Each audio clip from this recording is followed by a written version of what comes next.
প্রিয় শ্রোতা বন্ধু, প্রভাত বাণে স্বাগত জানাই। প্রথম শতাব্দীর মণ্ডলী তারা দিন প্রতিদিন বৃদ্ধি পাচ্ছিল, এমনকি তারা শক্তিপ্রাপ্ত ছিল। প্রথমত জেরুসালেমের মণ্ডলী, প্রেরিতের 1:15 120 জন বিশ্বাসী জেরুসালেমে একত্রিত হয়েছিলেন। প্রথম যখন পবিত্র আত্মার অবতরণ ঘটে এবং 120 জন বিশ্বাসীদের ওপরে পবিত্র আত্মা নেমে আসে এবং প্রথম মণ্ডলীর সূচনা হয়। দ্বিতীয়ত প্রেরিত 2:41 যখন তাহারা তাহার কথা গ্রাহ্য করিল, তাহারা বাপ্তাইজিত হইল, তাহাতে সেই দিন কম বেশ 3000 লোক তাহাদের সহিত সংযুক্ত হইল। অর্থাৎ 120 জন বিশ্বাসী এবং 3000 বিশ্বাসী তারা সংযুক্ত হলো, অর্থাৎ 3120 জন বিশ্বাসে পরিণত হলো। এরপরও প্রেরিত তার 2:47 তৃতীয়ত লক্ষ্য করে, আর যাহারা পরিত্রাণ পাইতেছিল প্রভু দিন দিন তাহাদেরকে তাহাদের সহিত সংযুক্ত করিতেন। এর অর্থ প্রতিদিন লোকেরা যিশুতে বিশ্বাস করে স্থানীয় মণ্ডলীতে সংযুক্ত হতেন। মণ্ডলীর বৃদ্ধি তখনই বলা যেতে পারে যখন আমরা খ্রিস্টের পক্ষে সাক্ষ্য দিই এবং নতুন নতুন লোকেরা পাপ থেকে মন ফিরিয়ে প্রভু যিশুতে বিশ্বাস করে, বাপ্তাইজিত হয় এবং স্থানীয় মণ্ডলীতে সংযুক্ত হয়। বর্তমানে অনেক মণ্ডলীতে শুধুমাত্র বায়োলজিক্যাল গ্রোথ বা বৃদ্ধি লক্ষ্য করা যায়। হয়তো মণ্ডলীর মধ্যে কোন প্রকারের সমস্যা দেখা দিয়েছে, বিশ্বাসীদের মাঝে বিশ্বাসীদের মতের মিল নয় এবং তারা মণ্ডলীকে বিভক্ত হয়েছে। মণ্ডলীকে দুই ভাগে ভাগ করে তারা দুই জায়গাতে আরাধনা করে, অর্থাৎ মণ্ডলীর বৃদ্ধি তারা বলে থাকে। কিন্তু মণ্ডলীর বিভাজন, এটা ঈশ্বর তিনি কখনোই আমাদের কাছ থেকে আশা করেন। প্রেরিতের 4:4 যে সকল লোক বাক্য শুনিয়াছিল তাহাদের মধ্যে অনেকে বিশ্বাস করিল, তাহাতে পুরুষদের সংখ্যা 5000 হইল। এরপর 5 নম্বর আমরা দেখি প্রেরিত তার 5:14 আর উত্তর অনেক পুরুষ ও স্ত্রী লোক বিশ্বাসী হইয়া প্রভুতে সংযুক্ত হইতে লাগিল। অননীয় ও সাফিরার মৃত্যুর সংবাদ সর্বত্র ছড়িয়ে গেছিল এবং তাদের পাপেরও কথা লোকেরা শুনেছিল। পাপের বেতন মৃত্যু বাস্তব রূপে লোকেরা দেখেছিল এবং প্রেরিতদের দ্বারা যে আশ্চর্য কাজ লোকেরা দেখতে পেয়েছিল এবং প্রভু যিশুতে বিশ্বাস করে বাপ্তিস্ম নিয়ে স্থানীয় মণ্ডলীতে সংযুক্ত হয়েছিল। আজও যে সমস্ত লোকেরা প্রভু যিশুর সুসমাচার শুনে তাহাতে বিশ্বাস করে, পাপের ক্ষমা লাভ করে এবং স্থানীয় মণ্ডলীতে যুক্ত হয়ে থাকেন।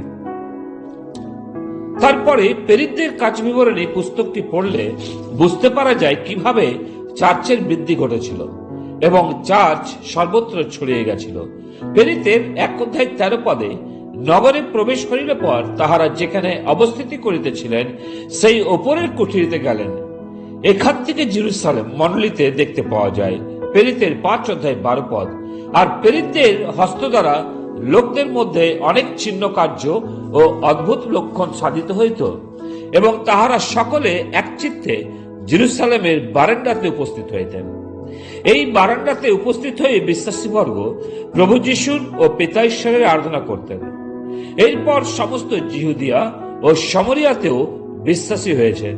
ফিলিপের প্রচার শুনে সেই সময়ে পৌল, যিনি শোল নামে পরিচিত ছিলেন, তিনি খ্রিস্টের মণ্ডলী ও বিশ্বাসীদের উচ্ছেদ করতে চেয়েছিলেন, কারণ সুসমাচার শুনে লোকেরা প্রভু যিশুতে বিশ্বাস করছিল এবং স্থানীয় মণ্ডলীতে যুক্ত হচ্ছিল।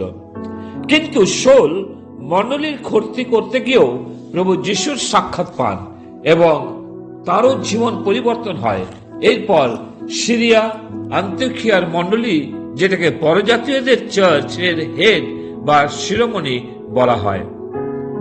প্রেরিতের 13:1 তখন আন্তিওখিয়ার মণ্ডলীতে বার্নবা, সিমন যাহাকে নিগের বলে, কুরেনীয় লুকিয়, হেরোদ রাজার সহপালিত মনোহেম এবং শোল নামে কয়েকজন ভাববাদী ও শিক্ষক ছিলেন এবং জেরুসালেমের জিহুদীদের মণ্ডলীর শিরোমণি বা হেড বলে পরিচিত।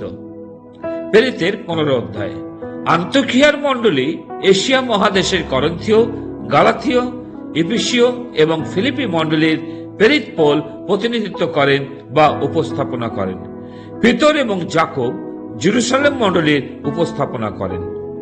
মণ্ডলীর বৃদ্ধির একমাত্র কারণ ছিল বিশ্বাসীরা এবং তাদের আদর্শ জীবন। যারা প্রভু যিশুকে ভালোবেসেছেন তারাই সাক্ষ্য দিয়েছেন মণ্ডলীর বৃদ্ধিতে তাদের বড় ভূমিকা পালন করেছেন।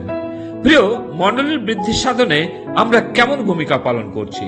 আমরা কি সুসমাচারে কাজ করছি? না হলে কি সুসমাচারের কার্যের জন্য আর্থিক সহায়তা করেছি? কখনো কি আমরা সুসমাচার কার্যের জন্য প্রার্থনা করেছি? প্রিয় বিশ্বাসী, স্থানীয় মণ্ডলীর বৃদ্ধির জন্য আপনার ভূমিকা মহৎ। অতএব আপনি চিন্তা করুন কিভাবে আপনি প্রভুর কার্যে এগিয়ে আসতে পারেন। সুসমাচার প্রচারকদের স্থানীয় মণ্ডলী আর্থিক সহায়তা করতেন যেন প্রচারের কাজ বন্ধ না হয়।